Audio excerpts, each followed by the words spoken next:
Soy Fernando Federico Fellita Alarcón, tu tutor del curso de investigación académica. ¿Sí?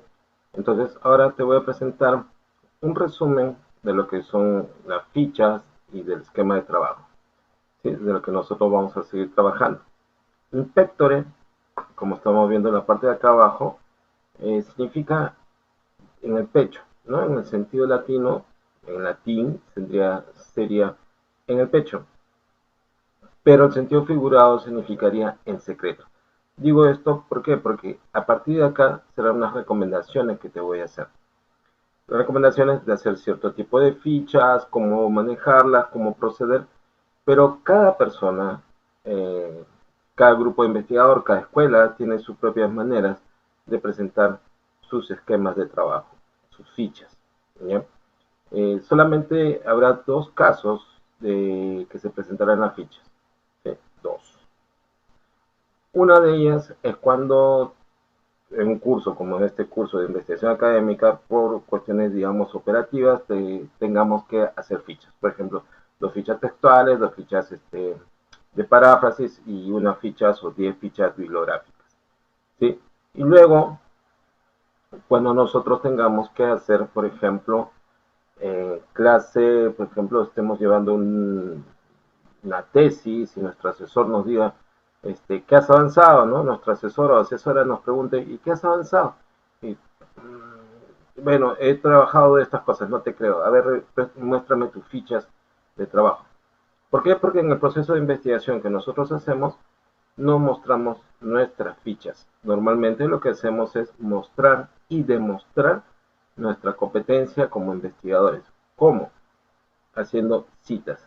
Citas que extraemos de esas fuentes secundarias académicas y especializadas, ¿no? Procesadas a través del reporte de fuentes, así como luego como las fichas. ¿Y cómo lo demostraremos en nuestro trabajo? Mediante unas citas, ¿no es cierto? Estas fichas las convertiremos en citas, ¿sí? Luego, debemos recordar sobre todo que nuestra memoria es frágil, muy, muy frágil, ¿ya? Digo frágil porque a veces, salvo cuestiones patológicas que pueden suceder eventualmente, por ejemplo, hay personas que pueden recordar todo lo que comieron, todo lo que hicieron durante meses, días, años y exactamente la hora y toda esta cosa, ¿no? Ideales para casos pues judiciales, ¿no? Estos procesos judiciales, pero en la vida cotidiana no todos tenemos memoria, digamos, fotográfica y que esté exacto ahí metido el dato concreto, ¿no? Si nosotros nos ponemos a pensar qué es lo que hemos comido, por ejemplo, hace solamente exactamente hace un mes, o qué es lo que hemos hecho uh, el día 30 de diciembre del 2015, por ejemplo. ¿Qué estamos haciendo en esos momentos a la medianoche, por ejemplo? ¿No? En algunos casos, si tienen hábito, por ejemplo, dirán, ah, sí, probablemente estabas durmiendo. Probablemente, pero exactamente están seguros. Entonces, ¿cómo lo pueden probar? Entonces, ¿o qué es lo que comieron en el almuerzo del día 23 de marzo de 2019? Hace poco, ¿no? ¿Qué es lo que comieron? A menos que estén llevando un diario, probablemente no se estén acordando. Acordando en esos momentos es un poco difícil. Entonces la memoria es frágil, y no solamente es frágil, sino es mentirosa. ¿Por qué? Porque al darse cuenta, inconscientemente nosotros toda esta memoria que nosotros tenemos, todos los datos, sí lo guardamos, ¿eh? Eso sí, guardamos todos los datos, toda esa información, pero solamente usamos de forma consciente algo que nos ha llamado la atención, algo que nos ha motivado a mantener el recuerdo, ¿sí? Entonces, ¿qué es lo que hacemos nosotros? Mantenemos esta posición, ¿no? Cada vez que evocamos, al ser frágil, quedan algunos huecos, algunos vacíos. ¿No? La mayoría de la información la hemos tirado pues a la azotea, la hemos tirado así como lo hacemos en Lima, en la ciudad de Lima, ¿no? Todo lo que no queremos ver lo tiramos a la azotea, ¿no? Todo lo que no nos sirve a la azotea. De repente que tendrá alguna utilidad alguna vez, ¿no? Y entonces, ¿qué es lo que hace? Entonces, cuando nosotros evocamos la información, hay un hueco, ¿qué hacemos? ¿Qué hacemos? Allá, parchamos. Parchamos con lo que se nos ocurra, ¿no? Entonces, por lo general, ahí es lo que nosotros podemos percibir que es mentiroso, ¿sí? Estoy hablando de la perspectiva de la cosa, neurociencia y toda esta cosa, ¿no? Y es inmuta, es mutable, ¿ya? La memoria es mutable, es decir, cambia. Nosotros probablemente hemos vivido con una persona de tercera edad, como dicen ahora, que podríamos llamarle el abuelo o la abuela, ¿no? O algún pariente de mucha edad, y nosotros siempre, a veces pensamos, no, siempre nos cuentan la misma historia. Y aún así, por más que se repita, o sea, cada vez que se evoque, siempre va a haber un detalle que recalque o una cosa que cambie, ¿no? Por ejemplo, no era de color toda esta cosa, no era color rosado, sino de color morado. No, tenía un sabor, era más salado, ¿no? Entonces, cada vez que lo vuelve a decir, va a haber un cambio que los detalles. Si uno le presta la atención y lo escuchamos, vamos a darnos cuenta que cambian, ¿no es cierto? Su discurso cambia, ¿sí? Entonces, la memoria muta, cambia, ¿ya? Y debemos recordar, volviendo a hacer un repaso de dónde hemos originado toda esta cosa, que partimos de la realidad, ¿no? Y esta realidad la hemos estado observando, y esto nos ha llevado a una serie de análisis como lo que estamos viendo acá abajo. Entonces, ¿qué es lo que implica esto? La realidad, hay que reconocerlo, es nuestro universo. Todo lo que nos está rodeando, todo lo que vemos en nuestro entorno es el universo, ¿no? Es nuestro gran laboratorio, el universo y todas estas cosas. Y este universo, la realidad que es nuestro laboratorio donde hacemos las observaciones, puede generar una serie de datos, datos concretos, un cuerpo de datos que le llamaremos datos empíricos, ¿no? Los datos, la información, fecha, todas estas cosas, ¿ya? Y esto nos llevará a hacer un análisis de esta realidad mediante la observación y procesaremos toda esta información y crearemos nosotros de esta manera conocimiento, ¿sí? Fuentes, nosotros hemos trabajado fuentes, ¿no? Fuentes secundarias académicas especializadas. Ya hemos conversado sobre este tema, pero ¿cuáles son secundarias? Porque son hechas por gente experta sobre el tema, son académicos porque están hechos dentro de la academia, para la academia y por la academia, y especializadas, sí, especializados porque tiene que ver con el asunto de la especialización, ¿no? O sea, si estamos haciendo, por ejemplo, una estructura, estamos hablando de un edificio, eh, puede ser haber muchos ingenieros sobre el tema, pero si es netamente sobre construcción, de repente un ingeniero estructuralista. Podrá opinar, podrá tener algún conocimiento el ingeniero eléctrico, el sanitario, ¿no es cierto? Pero el especialista es el que manda. Entonces nosotros tenemos que escoger, al igual que nosotros escogemos nuestras comidas, no nos metemos al cuerpo cualquier cosa, pues, ¿no? Entonces buscamos lo mejor, lo más idóneo. Fuentes que pueden ser secundarias académicas especializadas, pero que tenga que ver con varios, lo que son los prestigios que hemos estado conversando en un momento. Estas fuentes nosotros las vamos a preparar, ¿sí? Entonces vamos a generar lo que es el informe de fuentes o el reporte de fuentes. ¿Qué es lo que la característica del reporte de fuentes? Que cada uno de estos reportes, ¿no? De un libro, un artículo, una tesis, eh, el documento académico que estemos usando en estos momentos y que nos ayude a sustentar nuestra hipótesis, que nos ayude a responder nuestra pregunta de investigación. Este reporte de fuente, ¿no es cierto?, tiene la característica de decirnos dónde se encuentra la fuente, ¿no? De dónde, qué es lo que hemos consultado, dónde hemos consultado, quiénes son los autores o las autoras, ¿sí? Cuáles son las posturas iniciales o la hipótesis de trabajo de de los que escribieron estos investigadores, cuáles son los datos, cómo procesaron los datos, ¿no? La metodología, qué más puede haber, qué podemos recuperar, ¿no? Datos, fechas, información, por ejemplo, mediante cuadros estadísticos, cuadros de interpretación, ¿sí? Y acá viene la parte, el secreto, ¿no es cierto? Inspectores, nosotros vamos a realizar fichas. ¿no? Ya en el reporte de fuentes, ya estamos entrando en este terreno. El reporte de fuentes es un tipo de ficha, es un instrumento que nosotros vamos a elaborar para facilitar nuestro trabajo de organización, que vamos a ver más adelante, que es el esquema de trabajo, pero que viene sobre esto, ¿sí? Estas fichas.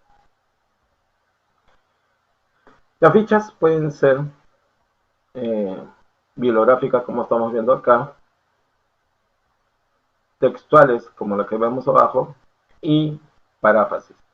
Obviamente también nosotros tendremos combinaciones, por ejemplo, de las textuales y las paráfrasis las de resumen también conocidas, podremos hacer fichas mixtas.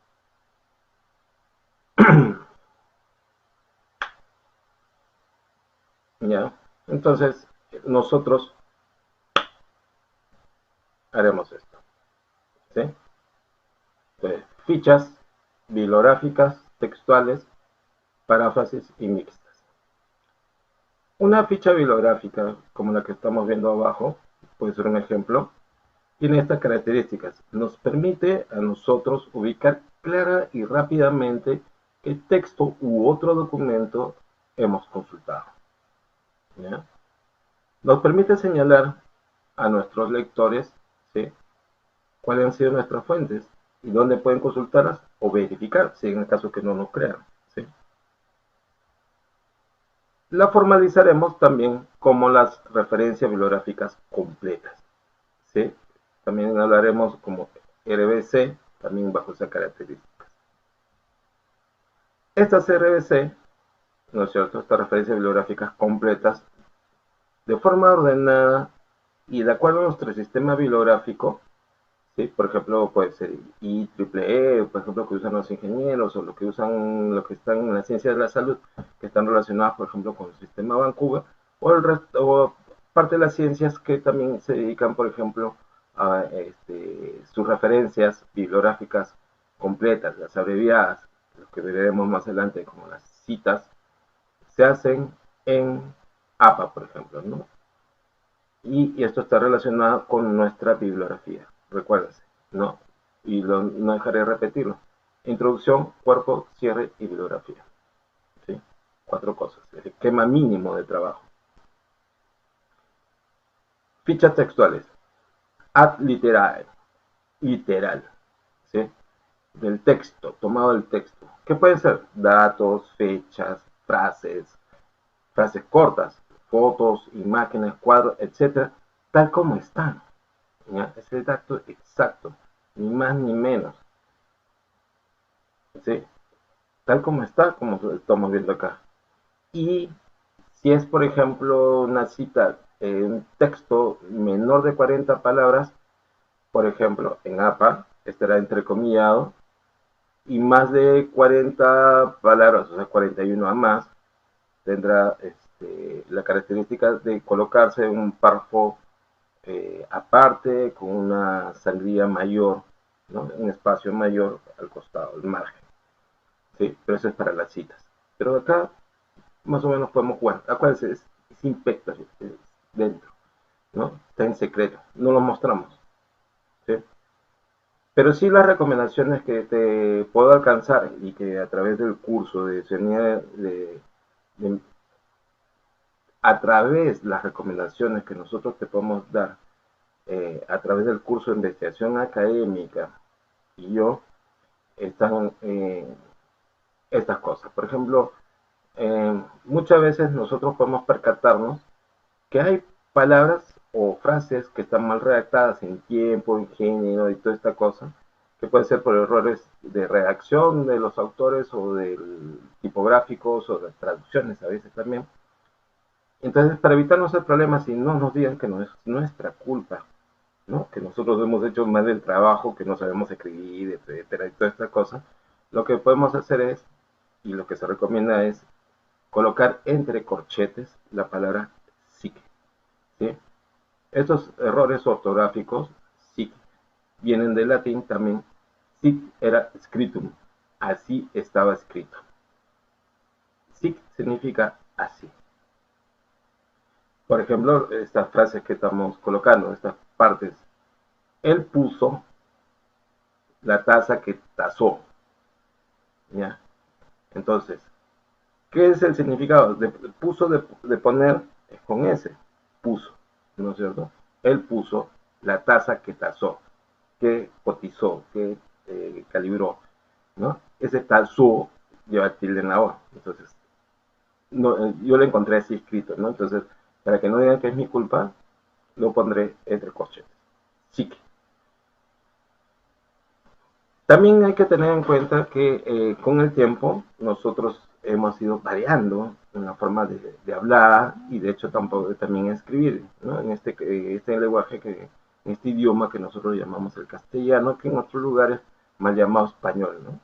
Si te van a España, por ejemplo, le van a decir, no es español, hay muchos idiomas en España también.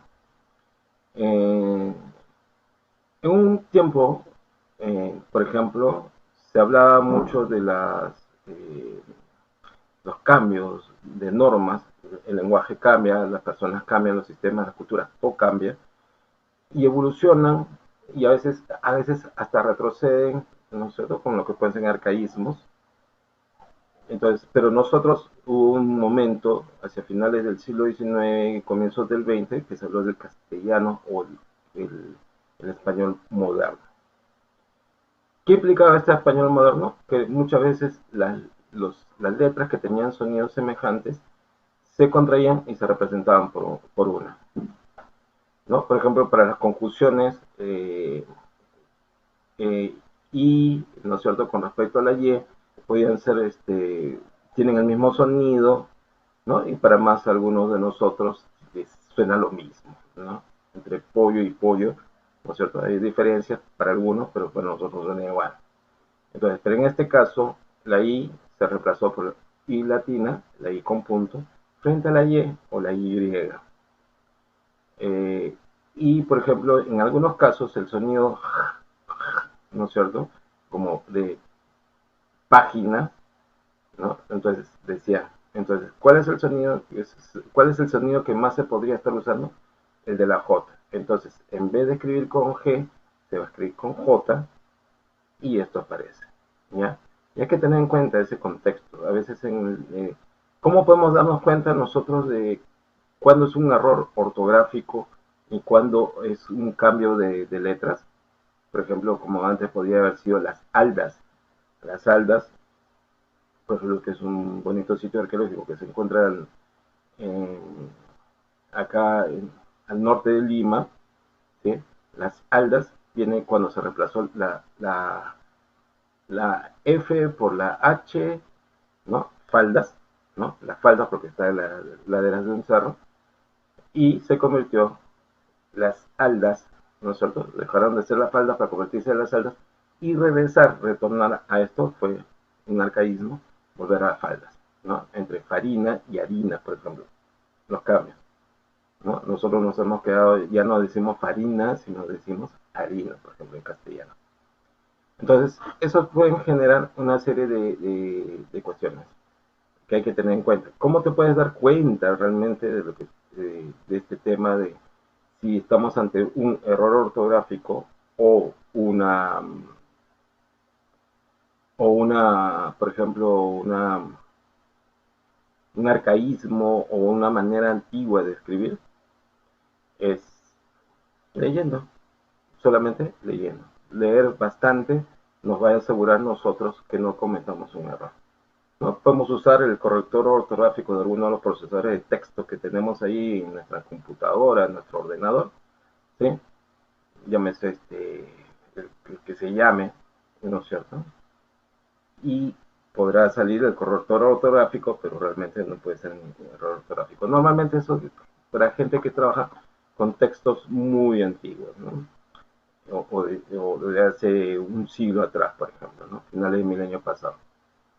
Los corchetes también los usaremos para comentar dentro del propio texto nuestros comentarios, no lo que está escrito. Y esto para separarlo, para que, ¿no? Dentro del texto, por ejemplo, podríamos poner Manuel González Prada escribió Páginas Libres.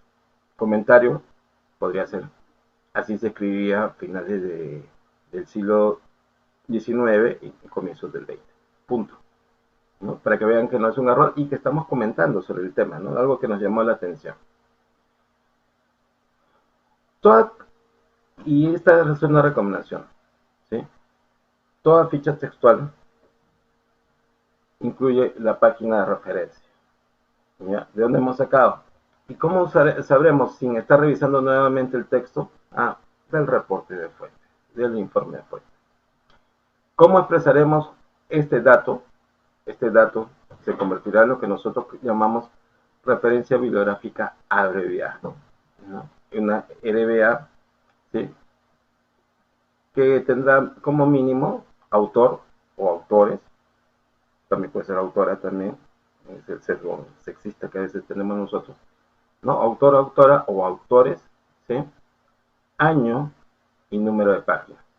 ¿Por qué son los apellidos y solamente los apellidos de lo que van a ir acá en esta referencia bibliográfica abreviada? Eso es para indicar que a veces hay diferentes autores, ¿sabe quién lo escribió? ¿O quiénes lo escribieron? ¿No? ¿De dónde hemos sacado ese dato? ¿Quién escribió? ¿Sí? Y luego el año. ¿Por qué el año? Porque esa persona o esas personas podrían haber hecho una serie de publicaciones durante muchos años, ¿sí? Y de esas publicaciones, por ejemplo, puede ser, ya publicó algo en el 2020, o publicó algo en el 2019, también tiene una publicación en el 2017, otro en 1997. ¿Cuál de ellas? ¿Ya? Entonces, por eso es importante poner el número de página. Si estamos trabajando en APA, el año y número de página. ¿Por qué digo número de página o máximo dos números de páginas seguidos? Porque a veces las citas textuales pueden estar que continúan, normalmente está en una página, a veces puede estar que esté entre finales de una página y en el comienzo de la siguiente. ¿Sí? Entonces, podríamos estar en esos casos. ¿Sí?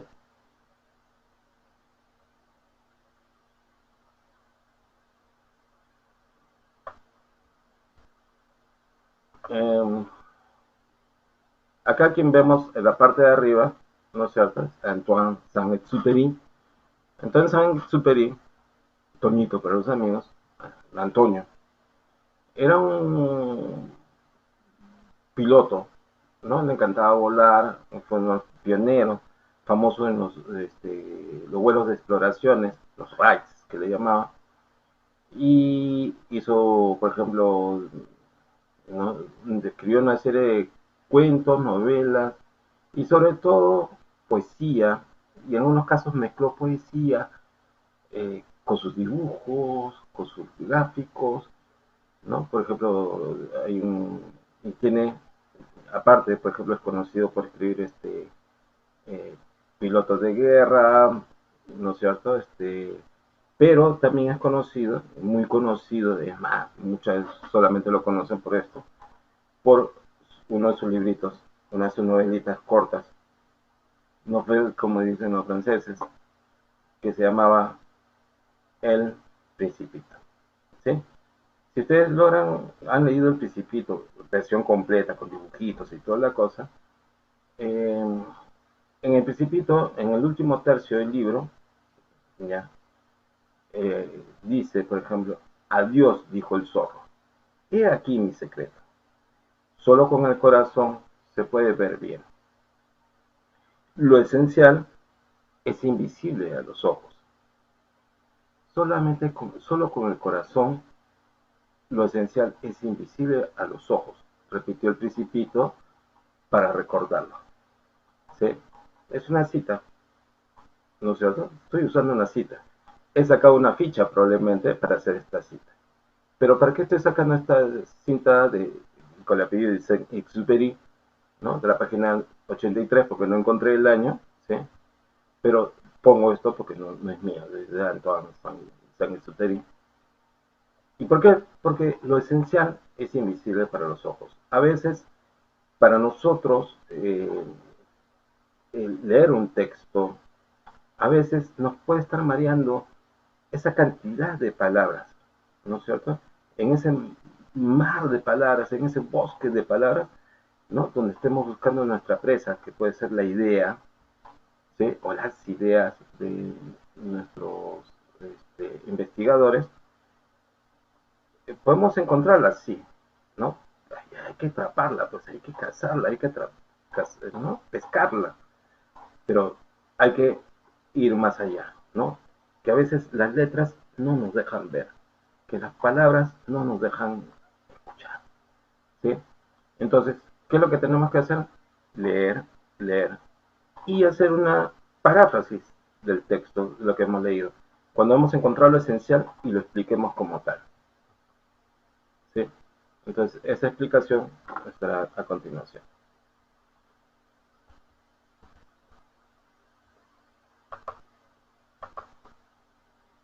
Paráfrasis o resumen, ¿no? Es como lo que estamos viendo arriba. Captura es la captura de ideas que se encuentran en el texto. Pueden ser de un párrafo, capítulo, artículo, libro, tesis, ¿sí?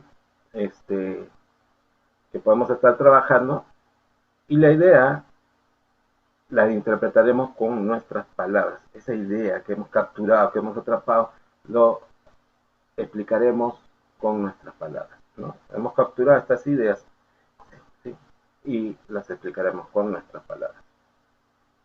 Obviamente, como al no ser nuestras ideas, ¿sí? No son nuestras, debemos usar nuestras palabras, ¿sí? Para interpretar las ideas de otros, incluiremos la referencia a lo mismo, a estos investigadores. Es decir, una referencia bibliográfica abreviada que puede implicar autora, autor, año y número de páginas, ¿no? Tal como te estamos señalando acá arriba, ¿no? Autor, autores, número de páginas.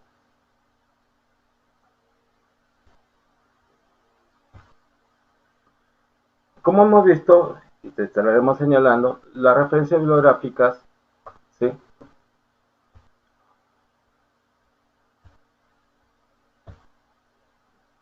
Una referencia bibliográfica abreviada estará relacionada al igual con unas referencias bibliográficas completas. Es decir, si yo tengo un libro, por ejemplo, un libro como este, ¿no?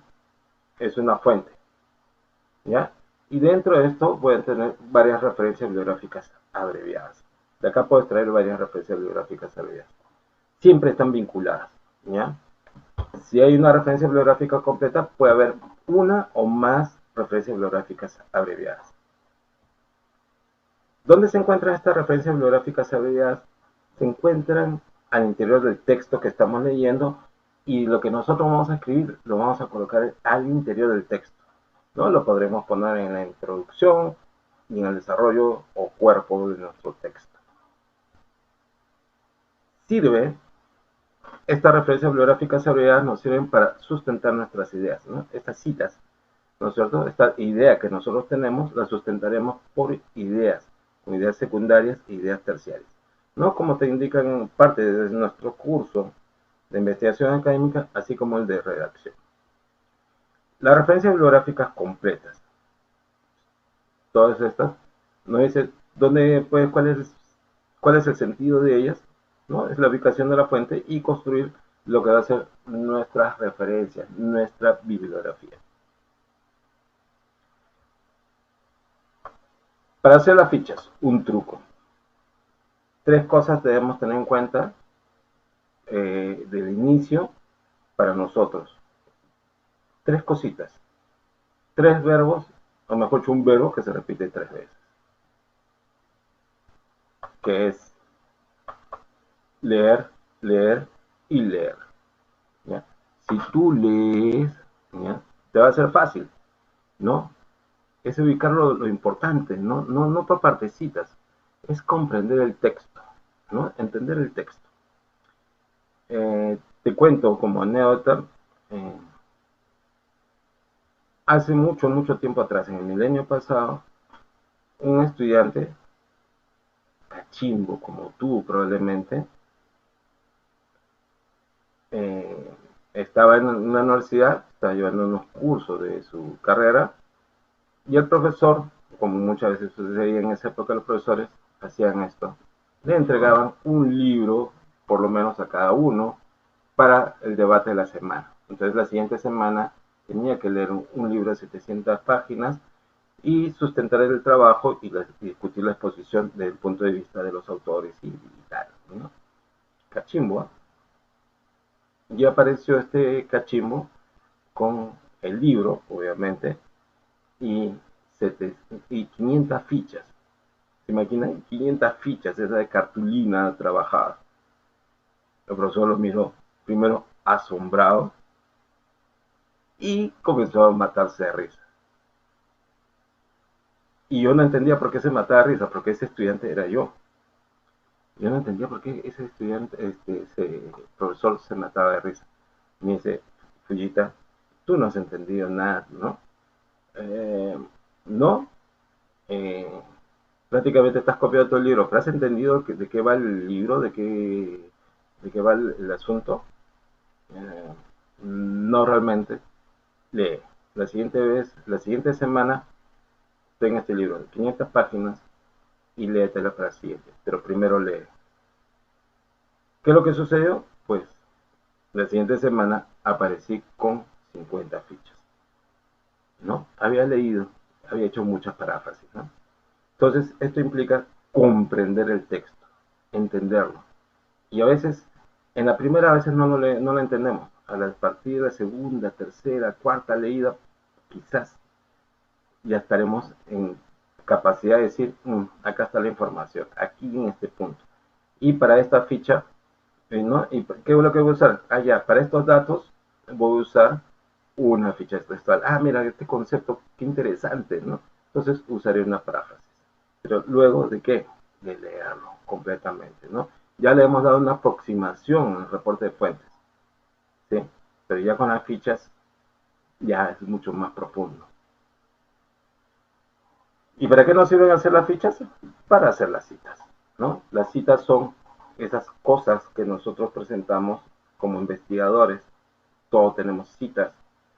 Eh, Citamos a otras personas, a otros investigadores. Lo hacemos nosotros como nuevos investigadores, como los investigadores más prestigiosos del mundo. Por ejemplo, si estuviésemos hablando de astrofísicas, Stephen Hawking lee a otros autores, o leía a otros autores, porque ya se murió el señor, este, leía a otros y los citaba. Podían ser jóvenes, ¿eh?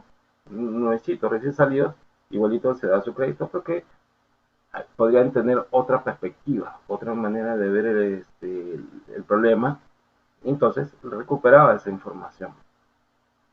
Igual como el doctor Lumbrera, ¿no? Que prácticamente es considerado como el segundo padre de la arqueología peruana, también lee a otros, ¿no? Y a muchas veces gente muy joven, ¿sí? Entonces, debemos recordar, nosotros, debemos recordar acerca de la fuente. Recuerda que las fuentes son secundarias, académicas y especializadas. Estas tres características tienen, ¿no? Secundarias, académicas, especializadas. Y esto pueden tener diversos soportes, material e inmaterial, ¿no? Materiales, por ejemplo, como esto que acabamos de ver, y lo otro es, por ejemplo, en la red, en la web, ¿no es cierto? El repositorio y tal. Y esto puede ser de libros, artículos, tesis. ¿Ya? ¿Qué es un plan de trabajo? ¿A qué se refiere con un plan de trabajo? ¿No? En paréntesis, ya hemos terminado de revisar las fichas y estamos trabajando el plan de trabajo. Porque quizás, ¿no es cierto? En la decimoprimera semana, que es la siguiente, es lo que vamos a trabajar y presentar en la asesoría. ¿Qué es el esquema de trabajo? Pues, o para qué sirve, ¿no? Hay que entender que es una planificación, ¿no? El plan de trabajo es una planificación, ¿no? Nos permite a nosotros, de alguna manera, eh, saber cuáles son el manejo de fuentes y de nuestros recursos también. Porque a veces lo que nosotros no tenemos es un recurso muy importante que es tiempo, ¿no? Tenemos un tiempo para escribir, tenemos un tiempo para leer, tenemos un tiempo y que, por ejemplo, luego de tantos meses nosotros podemos entregar un trabajo, pero tiene una fecha límite, un fin, deadline, como dicen los gringos, ¿no? Entonces, este manejo de fuentes, también un recurso que es el tiempo, también demuestra nuestro nivel de competencia, porque mientras mejor hacemos el listado y mientras más expertos seamos, mientras más experiencia ganemos, este listado de cotejo, checklist, como dicen los gringos, ¿no es cierto? Los guiris, será una cuestión, digamos, de hacerlo, un proceso de seguimiento, ¿no? De cotejo. Ah, ya tengo esto, no tengo esto, ah, me falta esto, ya. Entonces podemos armar. Como la lista de mercado, ¿no? Cuando esa persona que nos, puede ser la madre o la abuela, la tía que nos mandaba, o el padre, ¿no es cierto? O el hermano mayor o la hermana mayor que nos mandaba al mercado, ¿no? Con una lista. Ya, tengo esto, ah, ya tengo que buscar esto, tengo que buscar esto, me falta esto, ¿sí? O no encontré esto, ¿no? Entonces, fácil. Y ¿y por qué hacemos una lista de cotejos? Porque hacemos una planificación, porque también nuestra mente nos juega malas pasadas, ya sabemos. Entonces de repente podemos olvidar. Mejor tener el listado. Eh, que la planificación también es un esquema para armar. ¿Qué vamos a armar con esto? Nuestro pequeño monstruo, ¿no es cierto? Como así como mismo doctor Frankenstein, nosotros vamos a crear algo. Vamos a crear un documento académico. Este documento académico, ¿sí? Lo vamos a hacer paso por paso, lo vamos a mencionar paso por paso, ¿no? Como estamos mencionando acá. ¿Qué vamos a usar para ese documento?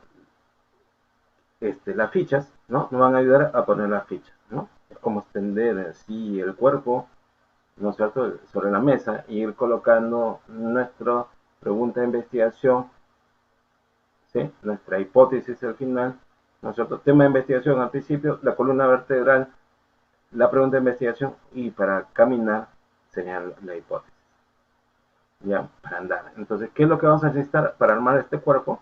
¿No? Ya tenemos el esqueleto, lo que necesitamos es ir colocando las cosas. Y ahí nos podemos dar cuenta qué citas podemos usar y dónde usarlas. Ah, ya, mira, esta puede ser perfecta para usarla para definición en conceptos. Ah, esto está, mira, interesante para soportar el argumento 1 o el argumento 3 que nosotros vamos a presentar. ¿Sí? Es el desarrollo, este esquema para armar, básicamente, como les he mencionado, consta de 4 elementos. Introducción, cuerpo de desarrollo, cierre y bibliografía. ¿Cuáles son las características de cada uno de ellos? Este esquema. La introducción contendrá estos elementos: tema de investigación, pregunta de investigación, hipótesis que hemos elaborado, ¿no? Definiciones y conceptos y contextualización, ¿sí? Esto de acá, a ver, por ejemplo, ya está. Definiciones y conceptos, al no ser nosotros los especialistas, usaremos las explicaciones de otros, las ideas de otros, los datos de otros. Entonces, es decir, usaremos fichas que se convertirán en citas, ¿no? ¿Dónde vamos a encajar acá? En definiciones de conceptos. Al no ser los especialistas en los temas o los conceptos, pues buscaremos el de otros, ¿no? No son nuestras ideas, ¿no? Entonces citaremos acá. ¿Dónde más? En contextualización. En esa parte de contextualización, acuérdate, es la explicación de la presencia del fenómeno, ¿no? ¿Cómo explicamos el fenómeno? El surgimiento del fenómeno. Eh, por ejemplo, de este lápiz, ¿no es cierto? Este lápiz podemos contextualizarlo, no solamente, por ejemplo, a un nivel educativo, podemos hablar, ¿no? Se usa para escribir, transmitir ideas, recordar ideas, o también puede ser, digamos, ah, mira, está relacionado con la tala de bosques, porque está usando la madera, ¿sí? También con las cuestiones de la minería, pues hay metal acá, o petroquímica, porque hay un borrador aquí, un jeve, ¿no es cierto?, que se usa para borrar, ¿no? Es un caucho sintético, ¿sí? Y que probablemente tenga algo de plomo por la pintura o lo que está escrito aquí, ¿no? ¿Cómo llegó este lápiz a mis manos? También, por ejemplo, puede ser a transporte, ¿no? Desde la fábrica hasta mi casa, ¿no? En estos momentos que estamos hablando de esto, ¿no? Hay mil maneras de contextualizar. Históricamente, el lápiz nos viene acompañando, el lápiz moderno, desde finales del siglo XVIII hasta el presente, ¿no? Esto de agarrar una parte de carbón y juntarle, pegarle dos pedazos de madera, ¿no? Bien. Entonces, contextualización y definición de conceptos, tendremos nosotros el honor de leer a otras personas, ¿sí? Eh, y recuperar la información de ellos, ¿no? Captar lo que ellos vieron, ¿no? Y usar esa información para construir nuestras definiciones y conceptos y contextualización. Y lo ponemos acá sobre todo para no estar repitiendo constantemente cada vez que hablemos nosotros de algo. Por ejemplo, si nosotros dijésemos, por ejemplo, nanomateriales, lo ponemos acá para no estar repitiendo durante todo el resto del texto nanomateriales, nanomateriales y explicando qué cosas son nanomateriales. Solamente diremos nanomateriales. ¿No te acuerdas? Regresa a introducción, que ahí está, ¿no? Como una especie de glosario. Luego también, ya esto es parte de nuestra creación, ¿no? Tema de investigación, pregunta de investigación, hipótesis, es de nuestro magín, es lo que sale de nuestras cabezas, ¿sí? De acá sale, ¿no? Es creación. Como dijo una vez un sabio político peruano, ni calco ni copia, sino creación heroica, ¿ya? Entonces, esto de acá, ¿no es cierto? Definición de concepto y contextualización sí va a necesitar citas. Pero el resto no. O sea, tema de investigación, pregunta de investigación, hipótesis, no. Y la justificación que nosotros le vamos a decir para qué estamos haciendo nuestro trabajo, ¿no? Ese, ese objetivo, ¿cuál es el objetivo principal de nuestro trabajo, ¿no?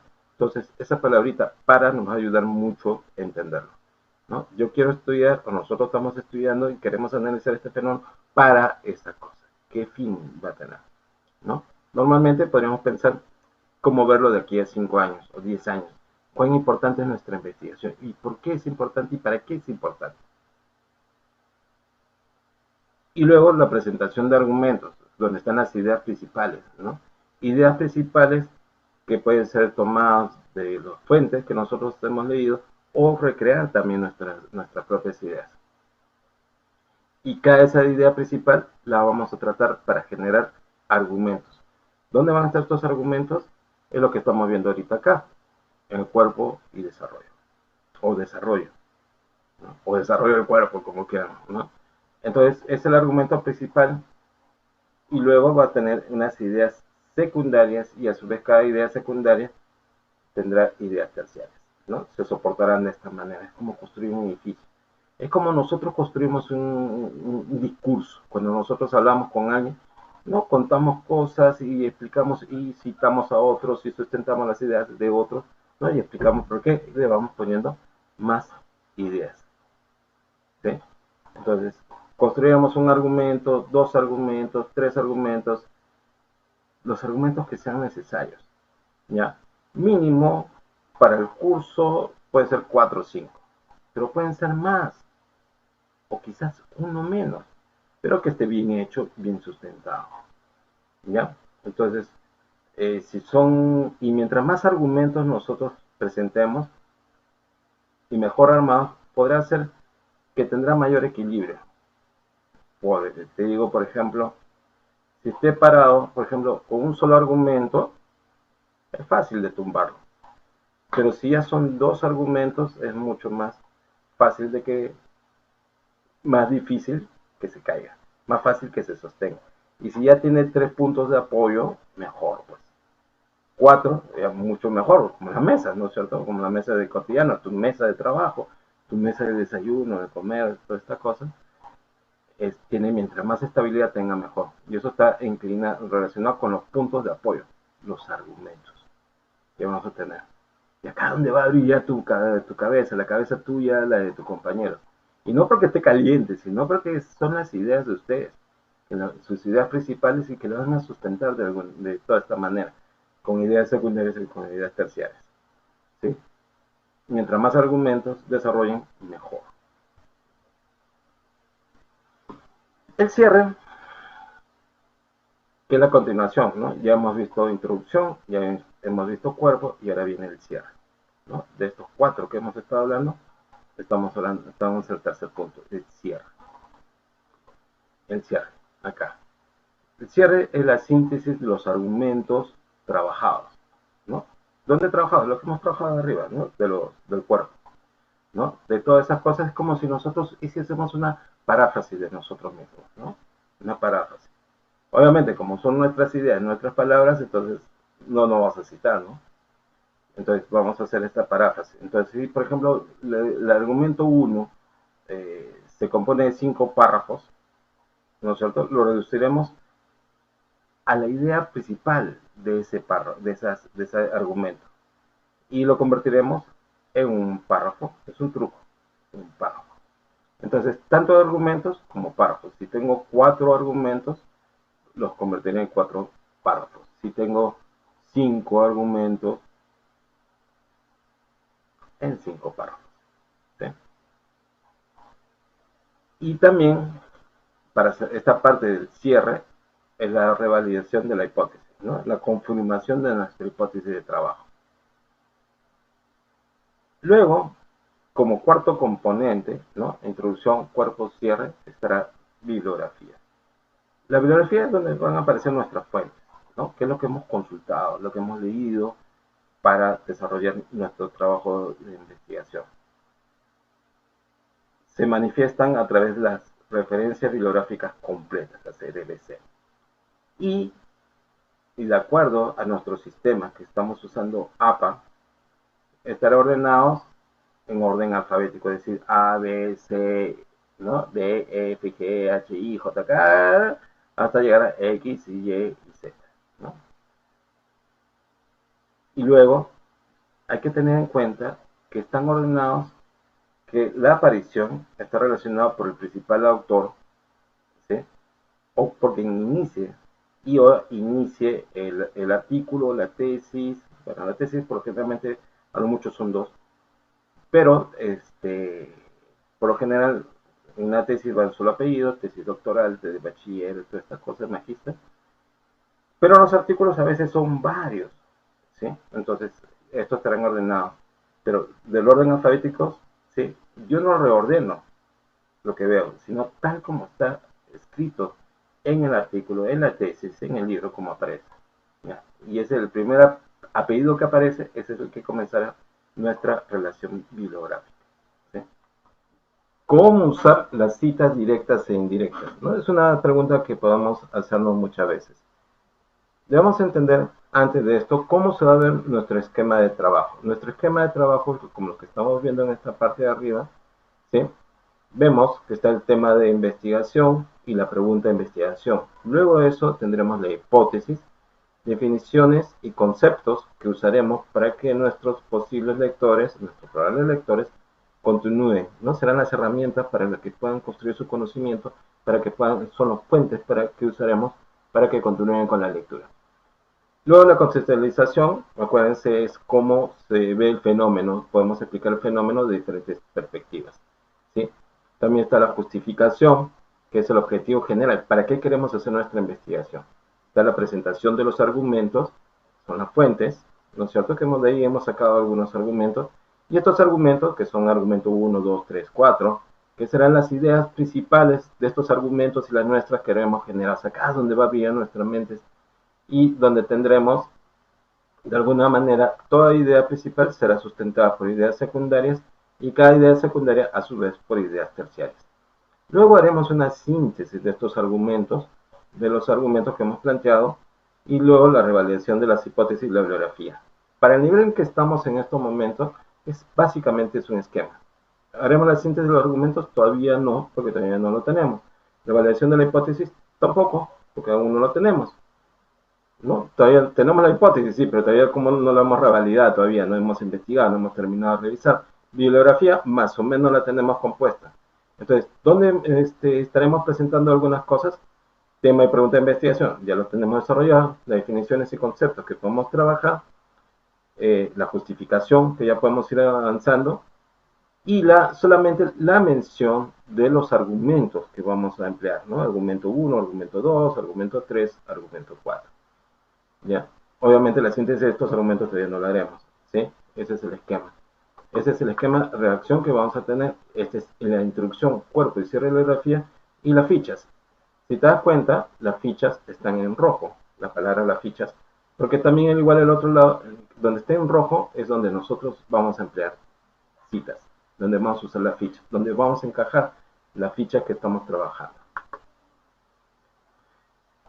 Recordemos, repasando, las fichas textuales nos van a servir a nosotros para hacer lo que se conocen como las citas directas, ¿no? O sea, al final eso es lo que nosotros demostraremos, la competencia. Y estas citas directas podrían ser cortas o largas, ¿sí?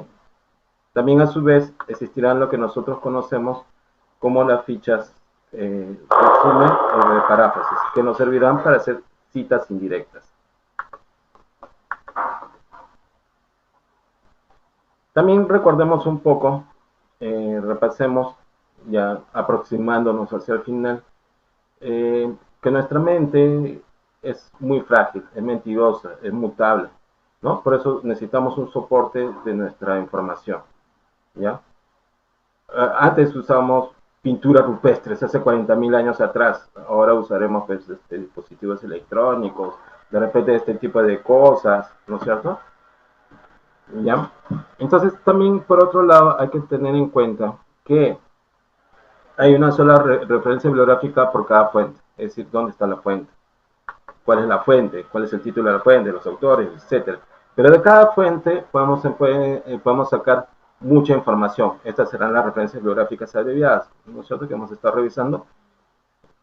Y para eso nos sirven para elaborar nuestras fichas, por ejemplo, ¿no? Ficha bibliográfica, que es la referencia bibliográfica completa. Las referencias bibliográficas abreviadas son los datos que podemos tener y saber cuál va a ser, si va a ser textual, si van a ser paráfrasis, ¿no? Eso lo determinamos después de leer.